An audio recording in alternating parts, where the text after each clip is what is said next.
আসসালামু আলাইকুম প্রিয় শিক্ষার্থীরা, আশা করি তোমরা সবাই অনেক ভালো আছো। আজ আমরা কবিতা পড়ি 5 আমি কোনো আগন্তুক নই। এখান থেকে অধ্যায়টা আলোচনা করবো। তো এখনও যারা তোমরা চ্যানেলে সাবস্ক্রাইব করো নি, জলদি সাবস্ক্রাইব করে ফেলো। আর যারা সাবস্ক্রাইব করেছো তাদেরকে অসংখ্য ধন্যবাদ। আর যারা সাবস্ক্রাইব করোনি ভেবে রেখেছো সাবস্ক্রাইব করবে, জলদি সাবস্ক্রাইব করে ফেলো। এবং তোমরা কে কোন বিদ্যালয় কোন জেলা থেকে আমার ভিডিও ক্লাসগুলো করছো অবশ্যই আমাকে জানাবে। এতে কী হবে, আমাদের মধ্যে একটু পরিচিতি বাড়বে। তো চলো আমরা আশা করি কমেন্টটা করবো, লাইক কমেন্ট করবে, ঠিক আছে? তো চলো আমরা এখন পড়াটা শুরু করে দিই। কবিতা পড়ি। আহসান হাবিব। প্রথমে আমরা কবি সম্বন্ধে একটু ধারণা নিয়ে নিই। 1917 সালে উনি জন্মগ্রহণ করেছেন। 1950 সালে তিনি মৃত্যুবরণ করেছেন। বাংলাদেশের একজন বিখ্যাত কবি তিনি।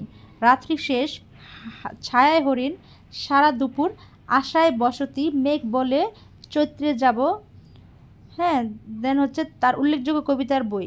নিচের কবিতাটি কবির দু হাতে দুই আদিম পাথর কাব্য থেকে নেওয়া হয়েছে। কবিতাটি প্রথমে নীরবে পড়ো, এরপর সরবে আবৃত্তি করি, ঠিক আছে? তো চলো আমরা কবিতাটি আমরা একটু দেখে নিই। এখানে বলা হয়েছে, দেখো আহসান সাহেবের কবিতাটি। আসমানের তারা সাক্ষী, আসমানের তারা সাক্ষী, সাক্ষী এই জমিনের ফুল, এই নিশির রাইত বাঁশবাগান বিস্তর জোনাকি সাক্ষী, সাক্ষী এই জারুল জামরুল, সাক্ষী পুবের পুকুর, তার ঝাঁকড়া ডুমুরের ডালে স্থির দৃষ্টি, মাছরাঙা আমাকে চেনে। আশা কবিতাটা অনেক সুন্দর, তোমরা অবশ্যই শুনে নেবে, দেখে নেবে, পড়ে নেবে, ঠিক আছে?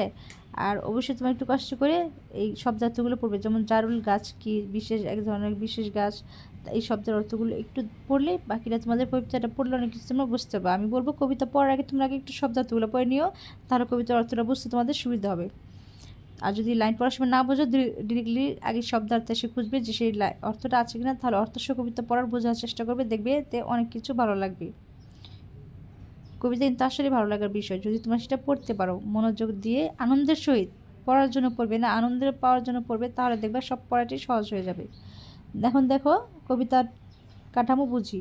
আমি কোনো আগন্তুক নই। কবিতাটি পড়ার পর নিচের ছকটি পূরণ করো। প্রথমে কলামের জিজ্ঞাসাগুলোর জবাব দ্বিতীয় কলামে লেখো। এই কাজের জন্য সহপাঠীদের সাথে আলোচনা করো এবং শিক্ষকের সহায়তা নাও। তাহলে চলো আমরা এখানে জিজ্ঞাসা আছে, অনুপ্রাসের উদাহরণ, এখানে জবাব, উপমার উদাহরণ, এখানে জবাব। তো চলো উত্তর পথে চলে যায়। আর তুমি এর মধ্যে যারা সাবস্ক্রাইব করনি, কমেন্ট করে ফেলো, সাবস্ক্রাইব করে ফেলো। তো দেখো আমরা উত্তরে চলে এসেছি। অনুপ্রাসের উদাহরণ, পুনরাবৃত্ত অনুপ্রাস, আমি চিনি, আমি তার চিরচেনা স্বজন একজন। উপমার উদাহরণ, জ্যোৎস্নার চাদরে ঢাকা। লয়ের প্রকৃতি, কবিতাটির লয় ধীর গতির। ছন্দের ধরন, কবিতাটি গদ্য ছন্দে লেখা। তো দেখো আমরা এই কাজটি কমপ্লিট করে ফেলেছি। আমি কোনো আগন্তুক নই কবিতাটি পড়ার যেই জিজ্ঞাসা এবং জবাব সেগুলো আমরা কমপ্লিট করে ফেলেছি। এখন আমরা যাব পর্যায়ক্রমে। এখানে বলা আছে জীবনের সঙ্গে কবিতার সম্পর্ক খুঁজি। 100 থেকে 150 শব্দের মধ্যে নিচের প্রশ্নগুলো আমাদের উত্তর লিখতে হবে। তো চলো আমরা দেখি নিই। এক আছে আমি কোনো আগন্তুক নই, কবিতায় কবি কী বলতে চেয়েছেন। দেন হচ্ছে 2 আমি কোনো আগন্তুক নই, কেন কবি কথা বলেছেন। দেন 3 হচ্ছে বাংলাদেশের প্রকৃতি তোমাকে কখনো মুগ্ধ করেছে কি না, কখন বা কীভাবে মুগ্ধ করেছি। আর 4 হচ্ছে মনে করো ক্লাসে একজন শিক্ষার্থীর নতুন ভর্তি হয়েছে, তখন সবাইকে এড়িয়ে চলছে, কেউ তার সঙ্গে কথা বলছে না, এর ফলে তার মনে যে বিচ্ছিন্নতা বোধ তৈরি হয় তা কীভাবে দূর করা সম্ভব বলে তুমি মনে করো। তো চলো একে আমরা সবগুলো প্রশ্ন উত্তর দেখে নেই। তো দেখো আমরা 1 নম্বর প্রশ্নটা বলি, আমি কোনো আগন্তুক নই, কবিতায় কবি কী বলতে চেয়েছেন। উত্তর, কবিতায় কবি বলতে চেয়েছেন আকাশের তারা এবং জমিনের ফুল, রাতের বাঁশবাগান, জামরুল, পূর্ব দিকের পুকুর এবং মাছরাঙা সবাই কবিকে চেনে এবং জানে তিনি কোনো আগন্তুক নন। তিনি সৃষ্টিকর্তার নামে শপথ করে বলেছেন তিনি ভিনদেশী প্রতীকও নন। তিনি এখানেই ছিলেন এবং এখানেই থাকেন এবং মাটিতে লেগে আছে কবির গায়ের গন্ধ।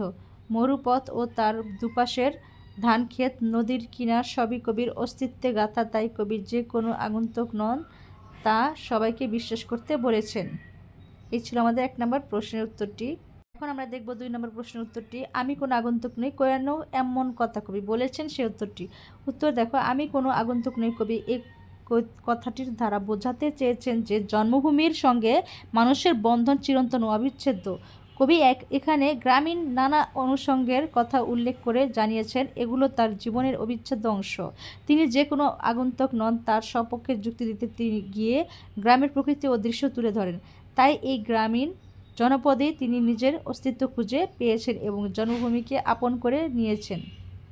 এই ছিল আমাদের 2 নম্বর প্রশ্নের উত্তর। এখন আমরা 3 নম্বর প্রশ্নটি দেখব।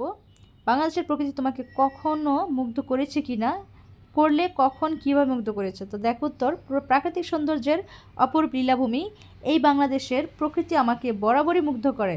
ষড়ঋতুর এ দেশে প্রতিটি ঋতুতে দেখা যায় প্রকৃতির ভিন্ন ভিন্ন রূপে আমাকে মুগ্ধ করেছে। গ্রীষ্মের প্রচণ্ড রোদের সঙ্গে ছাতিমের স্নিগ্ধ ছায়া, বর্ষার বৃষ্টির সঙ্গে কদম ফুল ও কৃষ্ণচূড়া, শরতের কাশফুল, নীলাকাশের সাদা মেঘের ভেলা, হেমন্তের পাকা ফসল, নবান্ন উৎসব, শীতের রিক্ততা আর বাহারি ফুল, বসন্তের কচি পাতা, কোকিল ডাকা, মধুর বাতাস সবই আমার মনকে আলোড়িত করেছে চিরদিন। তো এই ছিল আমাদের 3 নং প্রশ্ন উত্তরটি।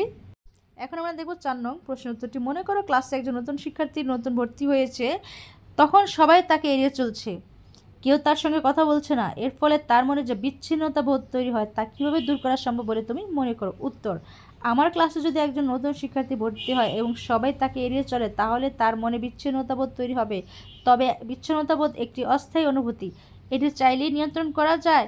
যেমন যে শিক্ষার্থী নতুন ভর্তি হয়েছে তার মনে যে বিচ্ছিন্নতা বোধ তৈরি হয়েছে তা সে সৃজনশীল কাজের মধ্যে নিজেকে ব্যস্ত রেখে দূর করতে পারে, কিংবা সে হতাশ না হয়ে সে নিজের থেকে পরিচিত হওয়ার আন্তরিক ব্যবহার করার চেষ্টা করতে পারে। তো এই ছিল আমাদের 4 নম্বর প্রশ্নের উত্তরটি। তো দেখো আমরা এই 6.1.11 জীবনের সঙ্গে কবিতার সম্পর্ক খুঁজি এর পর্যায়ক্রমে যে প্রশ্ন উত্তরগুলো আমি আগন্তুক নেই এই কবিতার প্রশ্ন উত্তরগুলো আমাদের প্রশ্নোত্তর পর্বটা আমরা শেষ করে ফেলেছি। এখন আমরা দেখব আমি কোন আগন্তুক নেই কবিতার বৈশিষ্ট্যগুলো। তো এই বৈশিষ্ট্যগুলো তোমরা একটু পড়ে নেবো নিজ দায়িত্বে, ঠিক আছে? এখান থেকে একটু কষ্ট করে পড়ে নিবে, অবশ্যই পড়ে নেবে, মিস করবে না। দেন আমি নেক্সট ক্লাসটি করবো কবিতা পরিচয়। স্বাধীনতা এই শব্দটি কিভাবে আমাদের হলো? নির্মলেন্দু গুণ, ঠিক আছে? এই কবিতাটা আমরা পড়বো নেক্সট ক্লাসে। তো এখনও যারা সাবস্ক্রাইব করনি সাবস্ক্রাইব করে নিও, যেন আমি নেক্সট ক্লাসে আপলোড দেওয়ার সাথে সাথে তোমরা ভিডিওগুলো পেয়ে যাও। আর যারা সাবস্ক্রাইব করেছো, আমার সাথে আছো, আমাকে সাপোর্ট করছো, তাদেরকে অসংখ্য ধন্যবাদ। তোমাদের উৎসাহে আসলে আমাদের সাপোর্ট করলে, আমরা আর এতটা কষ্ট করে ভিডিও তৈরি করলে কষ্টটা মনে হয় না। তো সবাই ভালো থেকো, সুস্থ থেকো। আজ এ পর্যন্তই, নেক্সট ক্লাস করার আমন্ত্রণ জানিয়ে আজ এ পর্যন্তই। সবাই ভালো থেকো, আল্লাহ হাফিজ।